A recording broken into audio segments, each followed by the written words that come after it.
अर्जुन सरजुन भी फिसल गए रे, दास भगत भी विफल रहे। अर्जुन सरजुन भी फिसल गए रे, दास भगत भी विफल रहे। अर्जुन सरजुन भी फिसल गए रे, दास भगत भी विफल रहे।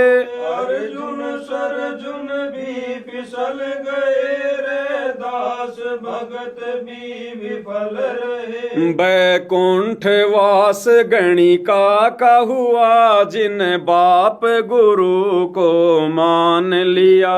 बैकुंठ वास गणिका का हुआ, जिन बाप गुरु को मान लिया। उस भगत ने पाड़ा जीत लिया, सतगुरु को गोविंद मान लिया।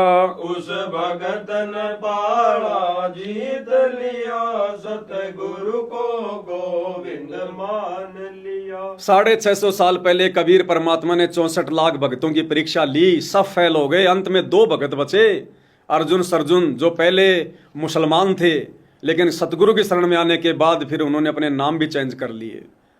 और अंत में भाइयों और बहनों, तत्व ज्ञान के अभाव में, गुरु को मानुष मानने के चलते अंत में लोगों की देखा देखी मन में दोष आ गया। और अर्जुन सरजुन ने भी जाकर सतगुरु को उस समय शिक्षा दी जब सतगुरु उनकी परीक्षा लेने के लिए अपनी बेटी, अपनी शिष्या उस गणिका माई के घर में, चौक में जाकर बैठे हुए थे। और वो गणिका माई अपने बाप के पैर दबा रही थी। अर्जुन सरजुन ने जाकर कहा कि गुरुदेव, आपको यहां नहीं बैठना चाहिए, ये तो नीच का घर है। परमात्मा ने कहा, रे गधो, मैंने तुम्हें 120 साल यही ज्ञान दिया। मालिक ने कहा, ऊंच नीच में हम रहे, ये हाड़ चाम की दे। अर्जुन सरजुन समझियो, तुम करियो शब्द सने। अरे अर्जुन सरजुन, मैं कहां नहीं हूं? क्या तुमने मुझे एक सामान्य सा एक संत मान लिया, गुरु मान लिया, अपने जैसे हाड़मास का पुतला मान लिया क्या? अरे तेरा गुरु साक्षात परमात्मा है। और तेरा गुरु तो ऊंच में भी है, नीच में भी है, हर प्राणी में है। नालायक, तूने ये कैसे कह दिया कि ये नीच का घर है? ये तो तेरी गुरु बहन है, तेरे गुरु की शिष्या है। ये नीच कहां से हो गई जिसने नाम ले लिया? अरे जिस लोहे ने अपने आप को पारस से टच कर लिया, वो लोहा फिर लोहा कहां रह गया? वो तो सोना बन गया। तो सतगुरु से उपदेश लेने के बाद तो भगत सोना बन जाता है, ऊंच आत्मा बन जाती है। ऊंच आत्मा जो काल ने हमारे को नीच बना रखा होता है। वो अर्जुन सरजुन भी भाई और बहनों अंत में फेल हो गए। अगर वो गुरु को परमात्मा मान लेते, भगवान मान लेते, उनकी हिम्मत नहीं होती अपने गुरु से सवाल जवाब करने की।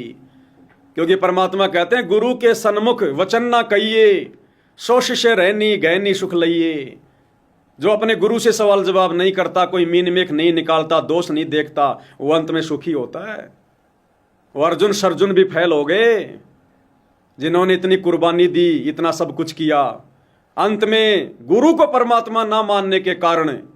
तो भाइयों और बहनों, आज वही स्थिति इन सतलोक आश्रम वालों की और आश्रमों से जुड़ी नादान संगत की हो गई है। गुरु को मानुष मानने के चलते, गुरु को भगवान ना मान पाने के चलते आज इनको गुरु के सत्संगों से अच्छा इन नचनियों का नाच अच्छा लग रहा है, इन गवैयों की झूठी महिमा अच्छी लग रही है, ये अश्लीलता संगत को अच्छी लग रही है, संगत के दिल को भा गई, सिर्फ गुरु को परमात्मा ना मान पाने के कारण। और ये दया गुरुदेव ने आप और हम सत्सेवकों के ऊपर कर दी।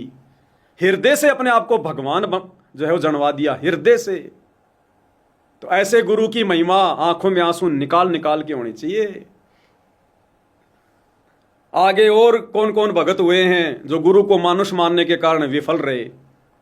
और इन शब्दों के माध्यम से हमने यही विचार करना है कि जो गलतियां हमसे पहले बड़े बड़े भक्तों ने कर दी, जो कुर्बानियां हम नहीं दे सकते, जो कुर्बानियां, जो बलिदान हम नहीं दे सकते, वो भगत देकर चले गए, लेकिन फिर भी मोक्ष नहीं हुआ, केवल गुरु को मानुष मानने के चलते।